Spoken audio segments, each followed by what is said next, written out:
Well, the brain, the limbic system, which is our instinctual part of our brain, just wants to feel good. It just wants to feel soothed. And so when you find people in these situations where there's trauma or post traumatic stress, the limbic system is busy trying to feel better. Well, sometimes the only way to feel better is with alcohol or drugs. So that helps you to feel better, at least, for a while, momentarily, or for hours or days. So every time you use a drug or you use alcohol, you're soothing your brain. The brain gets used to that. And of course, it gets addicted after a time. Over time that happens, and then you're not using your frontal cortex to think, to reason, to problem solve. You're not thinking, "Oh, I'm wondering if I'm using too much. I wonder if I could get addicted." "Oh, I wonder if I'm making good choices." No, because you have a toxic brain. So you're not going to make the best choices. Your frontal lobe is not going to develop. You're going to be in this self-seeking, self-soothing cycle that is hard to break. Welcome to Erase PTSD Now, the podcast, erasing the silence. Here we bring trauma out of the shadows and into the conversation. You'll hear real stories, survivors, veterans, clinicians, researchers. Together we'll explore the healing treatment and the science behind the stellate ganglion block. This isn't just another podcast. It's a movement, and one that demystifies trauma, elevates unheard voices, and inspires action. Welcome back to the Erase PTSD podcast, where we explore the connections between trauma, healing, and recovery. Today, I'm joined with Cynthia Tuohy, Executive Director of NAADAC, the Association of Addiction Professionals. Cynthia has spent more than 40 years working in addiction treatment, recovery support, prevention, workforce development, and behavioral health leadership. Throughout her career, she has served diverse populations facing substance use disorders, homelessness, poverty, occurring mental health challenges, and trauma. She's an internationally recognized trainer, author, and speaker whose work has helped shape addiction treatment and recovery practices across the country. Cynthia, thank you so much for being with us. No, thank you for allowing me to be with you. This is obviously my favorite topic.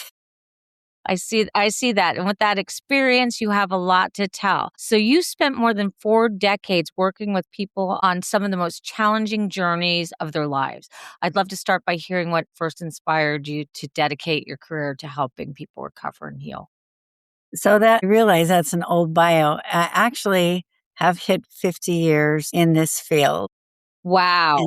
And when I started working with Native American girls in college, there was a program for Native American girls to finish their high school degree.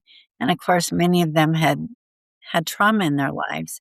And I was just coming into my recovery from addiction and trauma. So what promoted me to get into this field was my family history.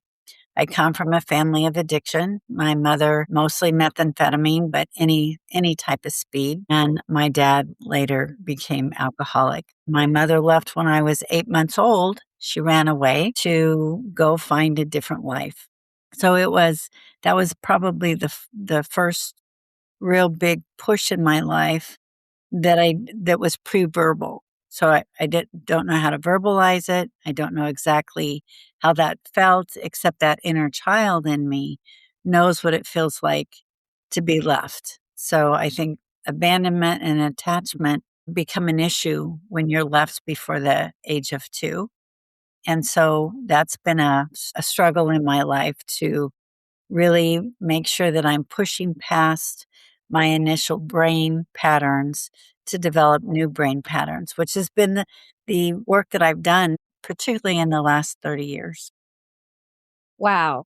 Okay, so now you're talking about when you were younger, and I had the chance to talk with you very briefly, and I know that all aspects of your career and your childhood are, just incredible. So will you elaborate a little bit on your childhood? So in my childhood, because when my mother ran away, people have to do something with those children. and she had 3. I was the youngest. And my father just fell apart, so he was not able, to really take care of us because back in the day, there were no cell phones. She didn't leave a note. He thought she was kidnapped, maybe murdered. So can you imagine the awful feelings he was having left with these babies? So we ended up going to a group home away from where we were living so that we could be taken care of. Well, people were trying to sort out what to do. So we became a ward of the court. Each of us 3 kids became wards of the court. And then family jumped in to help take care of us through that foster care system. But then people would get tired of taking care of kids and we'd end up in another home and another home. Or we'd end up in a home that wasn't a relative's home, strangers. And then about three years later, my mother came back and decided she wanted to see us. She had by that time gone from DC to Cuba to LA and was a dance instructor, professional dance instructor, cover girl, did magazine photography, that kind of thing in Los Angeles. And she came up to see us and kidnapped us and took us back down to LA. So after about 6 months, as I understand it, she got tired of us again and called my grandparents and said, take these kids. And so from then on, it just became one home after another, sometimes strangers, again, sometimes family. By the time I graduated from high school, I had lived in over 40 different homes, a lot of different schools, a lot of problems, started drug use. When I went to go live with my mother when I was younger, about 8 or 9, started drug use because the only way you could stand to be around her was to use.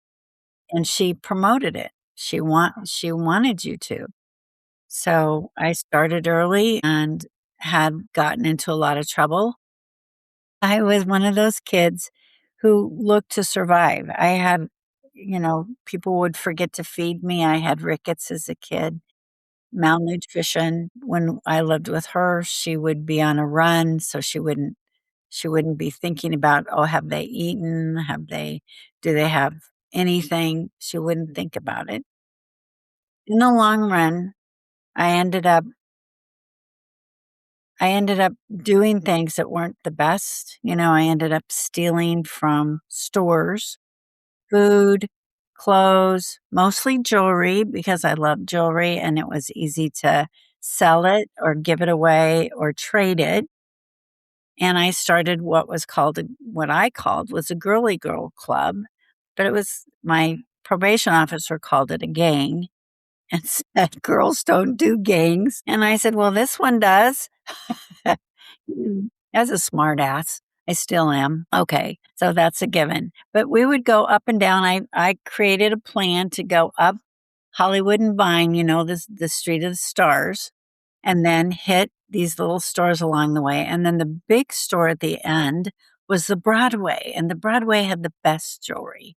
And they didn't lock it up because it was back in the day when people didn't think that people would steal things like that. And then we'd come down the other side of the street and, pick up stuff along the way in the stores that were there. Then we would be able to share it, trade it, do drugs, get clothes, get food, whatever we wanted. So we survived. We made a survival plan. But I got caught several times and I was given a choice after a while that you either straighten it up or you're going to be sent up to a detention center till you're 18 years old. Well, I was almost 14. That didn't sound good to me. So we left the state of California and went up to Walla Walla, Washington, where my grandparents were. And I thought, okay, I'll start again. So when you say we left, who left So California? by that time, I had been living with my dad and his second wife, and that's a whole different story. She was very abusive. So I was living with them, and she ran away to Walla Walla. I was in a lot of trouble. So it just seemed like a good time to move to Walla Walla. It did. Now, you mentioned a lot of things to unpack there and a lot of things that you understand about your trauma and addiction and everything else and different things you were doing, even the dopamine rush. Now, I want to ask you specifically about a couple of things. You said over 40 homes and a tremendous amount of schools. I think we're talking about, although some of these things still happen, the foster care system at its worst, pretty much, right? At its lack of understanding. And then and we see a lot of different things like that. And I imagine you could probably mentor kids even today about the choices you made and how to make different choices. It's a topic that's always fascinated me. How do some kids use the system and parlay for the positive that it seems impossible to bring, but it does, versus having to survive like you did. So I imagine at some point you were feeling like this is just unfair. This is ridiculous. And you didn't talk about when you were probably split up from your siblings. So can you talk about a couple of those things? Right. So some of the things that go along with that, when you're living in different homes, even with relatives, there's physical abuse and there's sexual abuse. So I was sexually abused by a cousin he started when I was 5 years old. So when I would go to visit my grandparents, this was happening and I didn't understand it. And he said, you can't tell anybody because if you do, I'll tell them that you're just like your mother. So it was my father's side of the family that this person was. And we know that sexual abuse happens in families and that trauma comes along with that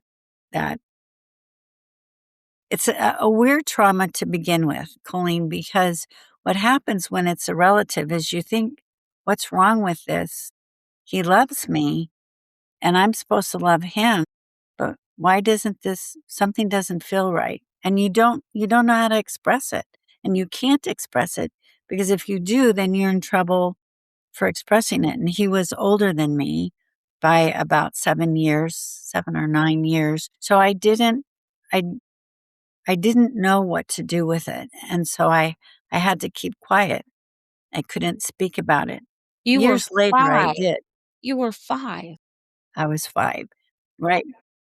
And the the thing that I know now is that we're so much different now. Foster care and family home life is different now.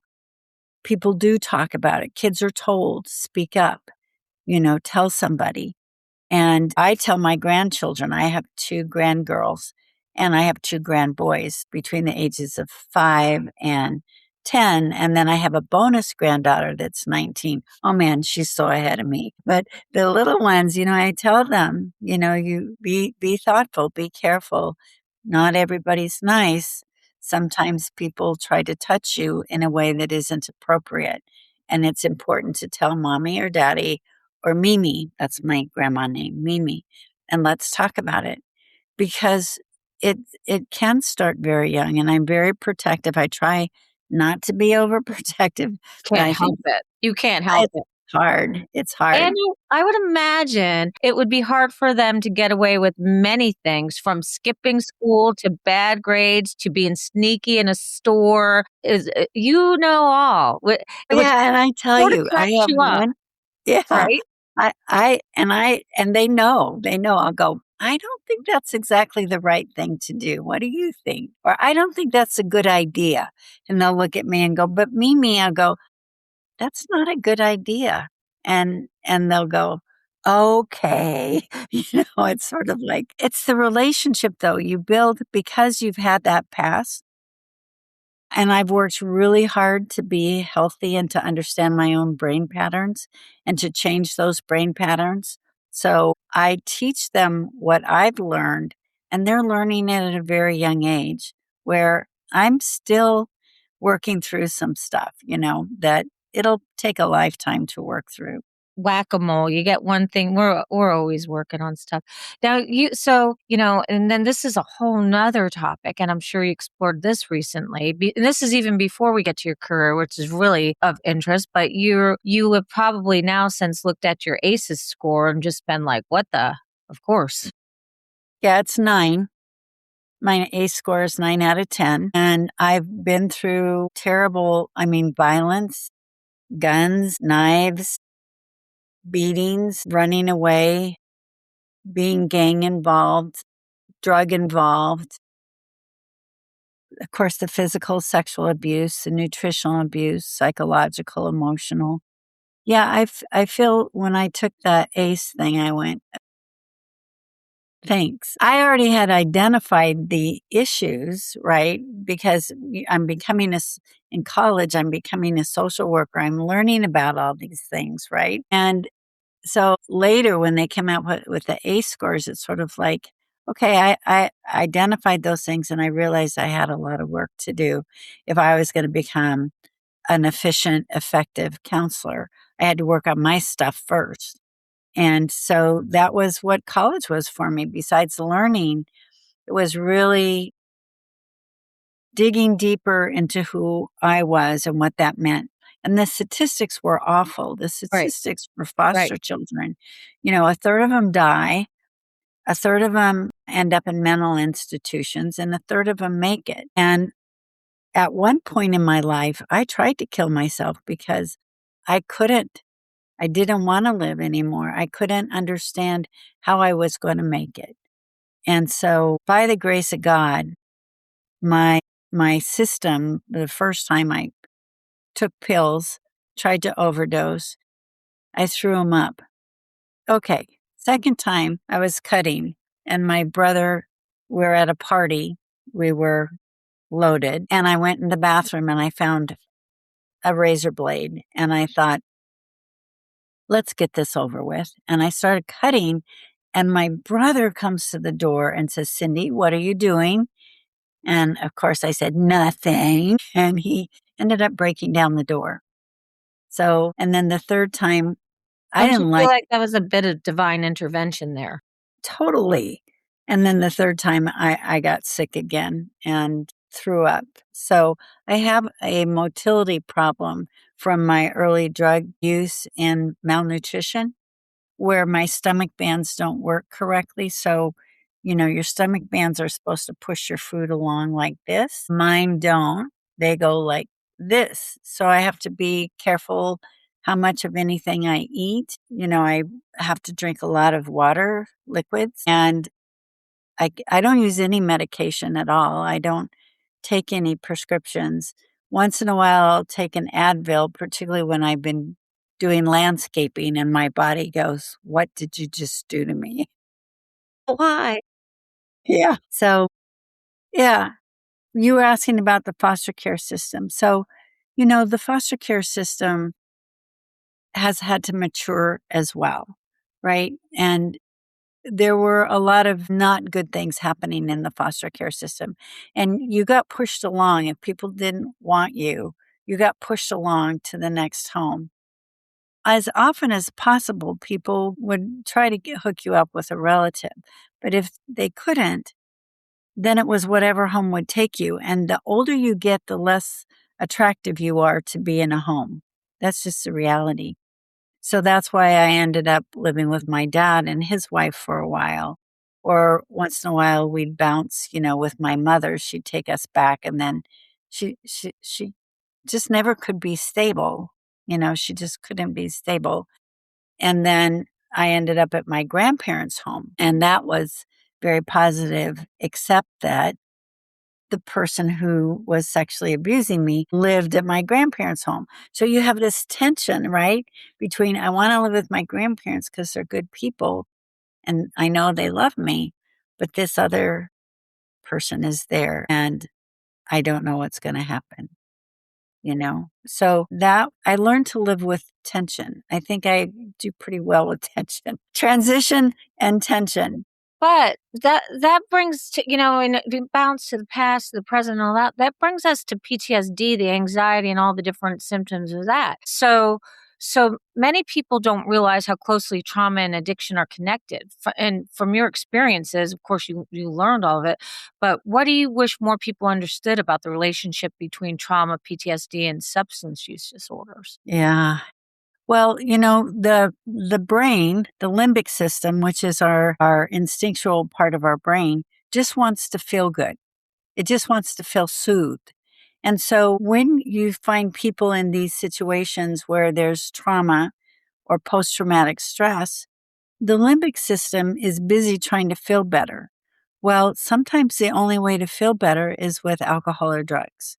So that helps you to feel better, at least, for a while, momentarily, or for hours or days. And that's why people often get into that, is because it takes you away from that feeling and your limbic then gets soothed. So every time you use a drug or you use alcohol, you're soothing your brain. The brain gets used to that. And of course, it gets addicted after a time. Kids become addicted much quicker. Youth and women become addicted much quicker than males. Over time, that happens. And then you're not using your frontal cortex to think, to reason, to problem solve. You're not thinking, "Oh, I'm wondering if I'm using too much. I wonder if I could get addicted. Oh, I wonder if I'm making good choices." No, because you have a toxic brain. So you're not going to make the best choices. Your frontal lobe is not going to develop. You're going to be in this self seeking, self soothing cycle that is hard to break. And that's the work that I've really spent 30 some years on, is how do you break that cycle in your brain? How do you move those neural pathways and build new neural pathways so that you can become happy and healthy without using? You know, that's incredibly interesting, and probably one of the first times I've heard it explained in that manner. Because usually you hear about the dopamine side of things. You don't necessarily hear about this cycle. So that's very interesting. So and I imagine you could, as many years as you've done it, you can even kind of know some of the reasons why people aren't successful in doing that and why they are. Can you tell us about that? Well, the way that the brain works and all these millions of neural pathways is that we now know through research that your neural pathways will look for other neural pathways to hook up with. So to make them stronger. So it's like building on them. So those dendrites, in your brain, they're kind of looking around, and this is similar. So if I'm using, drugs or alcohol, I have friends that use drugs or alcohol. I hang out in certain places. I talk about it a lot. I watch movies. All of those things build a strong pathway for addiction, and then I'm using on top of it. So I'm building this strong pathway for addiction. The interesting thing is that when you quit, the hope is you quit, right? You start building new pathways. So that's AA had it right, you know, 50 years ago when they said, people, places, things. Don't be doing the same people, places, things. So you have that's why, but they didn't know that then. The research wasn't out. So you've got to change all those things. You've got to start cautiously talking to your brain and saying, I'm in recovery. I'm going to be in recovery forever. I'm taking it, one day at a time. I'm eating nutritionally, I'm exercising, I'm around people who are either positive people or also in recovery. I'm praying, I'm meditating. I have filled the void. So yes, when you quit, there is a void. It's in your brain because your brain is used to that alcohol or drugs. It's Now it's constantly trying gone. to come back in. Hey, meditation isn't working. Look over here. Look over here. Yeah, Hey. exactly. So, yeah, when you get irritated, what does the instinctual part of your brain do? It goes back to its instinctual self. So that's why you have to build a strong frontal cortex that says, wait a minute, I've been down that path. I'm not going down that path again. I've been that way. So I tell people, talk to your brain, help your brain be on track, and just say, look, I am in this forever. I'm in this recovery forever. And it's cool. Tell yourself it's cool, it's great, it's good. Tell yourself that you're going to have a happier life. Build on, it's like building blocks. You're building on yourself, you're building your brain. And that's some of the work that I've done and the research that I've done. And actually, the the work that I did, we took it to the National Institute on Drug Abuse to apply for a small business. It's a SBIR. It's called the Small Business Initiative Research. And so you have a hypothesis. My hypothesis was we can teach people how to change their brain pathways.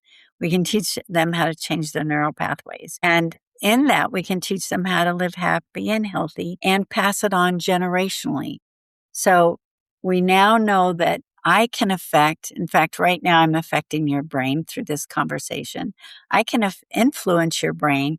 If I'm in regular contact with you, I can help you change your brain pathways, and you can help yourself continue to build and change your brain pathways. So we know that now. And so the work that I did, I wrote a manual for counselors and peers, helpers, to teach them with lecture notes and PowerPoints and a workbook for clients or people that you work with to teach them how to change their brain, how to deal with their trauma and let it go or move it so that it's not in your face or in your neural pathways beating you up all the time.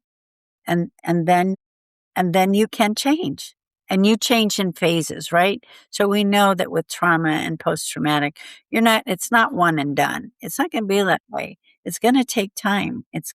You've got to learn how to self-regulate. So there's all these, social worky terms or counselor terms.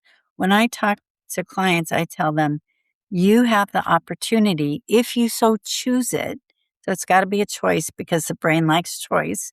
If you so choose it, to change your brain and to change your life. It's up to you. I can help you. I can assist you. However, the big work is up to you. I can only imagine all the lives you've changed and influenced, and that is really a pretty heavy thing to realize and say, and powerful. Congratulations to you. Well, you know what? It's my higher power, Colleen. I can't take credit for it. I look at my past and I say, I was blessed. Sure, I didn't like it at the time. It was hurtful. It has taken me a lot of time to get to the place of feeling blessed.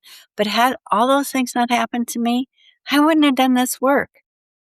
So there's beauty in it. Frankly, you have had an understanding all along of what has naturally evolved and been the ways of today that are fully being explored now with the neural pathways and everything else. You had the kind of the common sense back then. And I had my last foster home was a perfect placement.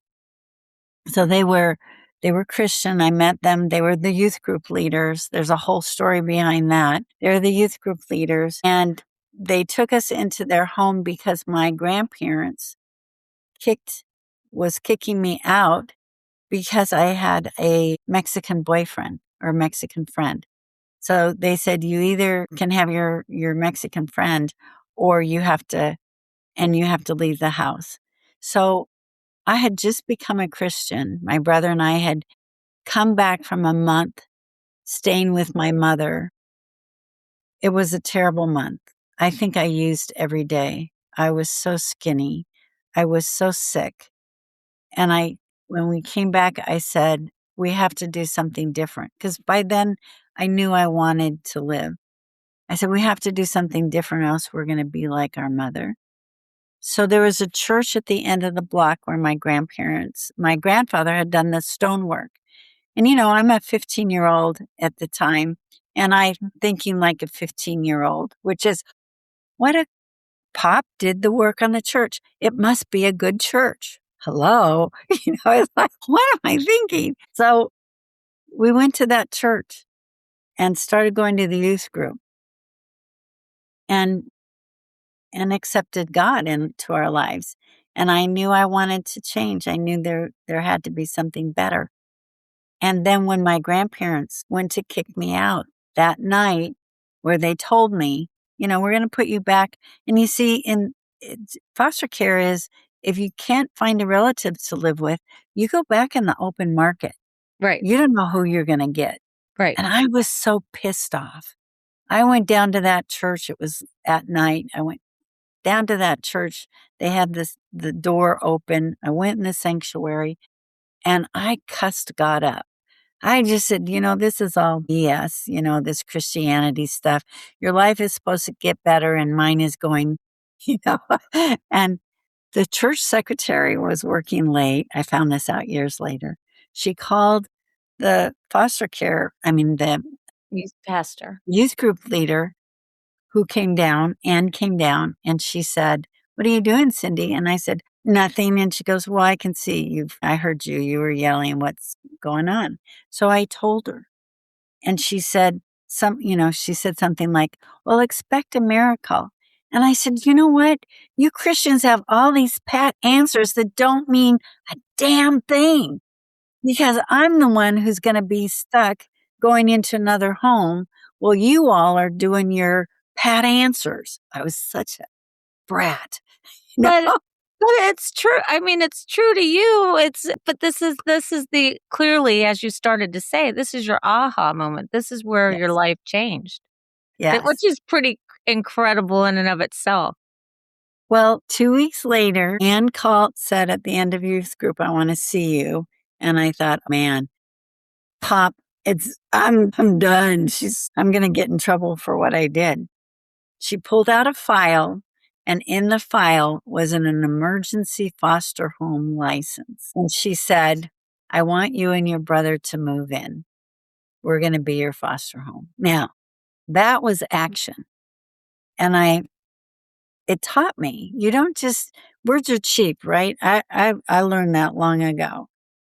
As a little kid, I learned that people would say, "I'll take care of you, I'll pick you up, or I'll buy you clothes." I was a little thing. So they'd give me hand-me-down clothes that basically looked like I was wearing a bag. Like it looked like hand-me-down clothes, or where on earth clothes. Yes, I understand. Yeah. Yeah. So this was the turning point, because the foster father, Dwight, was a physical education instructor. So he had books on, the brain and the anatomy and how do you take care of that. And the first week when we moved in, Dwight said, "Okay, you're getting up at 6 in the morning. We're going to go run the track. Then we're going to do the Canadian exercises, push-ups, leg lifts, all that stuff. Then you get to take a shower and we'll fix breakfast." And when we came to breakfast, there were vitamins at our place and real breakfast. And it was like, these people are really strange. I Vitamin. didn't realize that was kind of like the healthy way to be. I thought, I have come into a foster home with very strange people, So that was the home that changed my life, really changed my life, because they gave me a belief that I was good enough. I was good enough. And I could go to college and I could become a social worker. Thank you for listening to Erase PTSD Now, the podcast. If you've been affected by trauma, love someone who has, or want to be a part of real change, this space is for you. New episodes drop every third Wednesday. Follow Erase PTSD Now so you never miss an episode, and join us in the fight to erase PTSD.